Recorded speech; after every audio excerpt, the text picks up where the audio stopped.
Kuna mambo matano waliotanguliwa na wazazi mbele za haki wanayasahau, hawayafanyi, na ni wajibu ambao unatakiwa umfanyie mzazi wako aliyetangulia mbele za haki.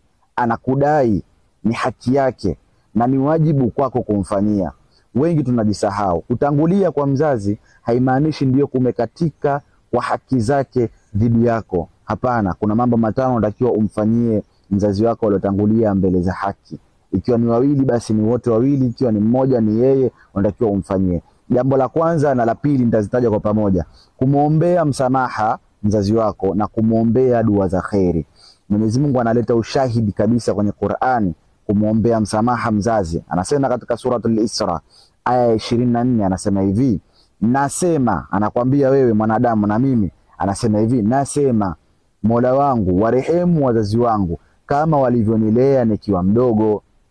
Waqul rabbi irhamhuma kama rabbayani saghira.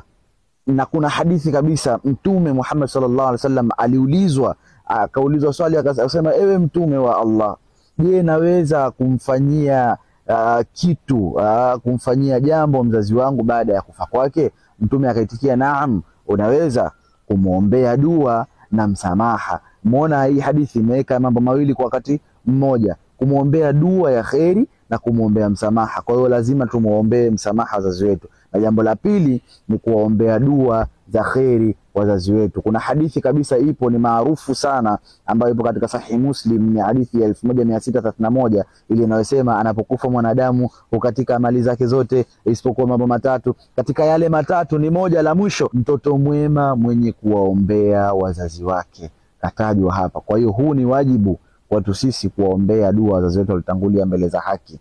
Na jambo linalofuata ni kuunga udugu. Unga udugu na ndugu zake ni wajibu.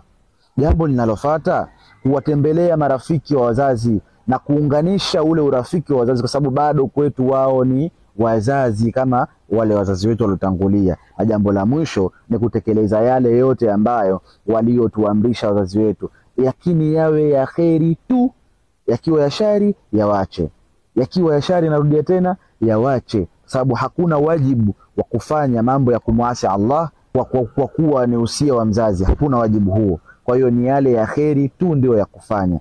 Na hawa marafiki wa kuwatembelea, wa kuwaunga mkono, wa kuwa nao karibu, ambao ni marafiki wa wazazi wako, basi ni wale marafiki wale wa kheri tu. Marafiki wa shari wabaya ambao walikuwa labda anao wazazi wako na unafahamu, achana nao. Usisahau kunifollow, share kwa kila umpendaye ujumbe huu, iwe sadaka kwako, na tuwajuze ndugu zetu wengine. Asante.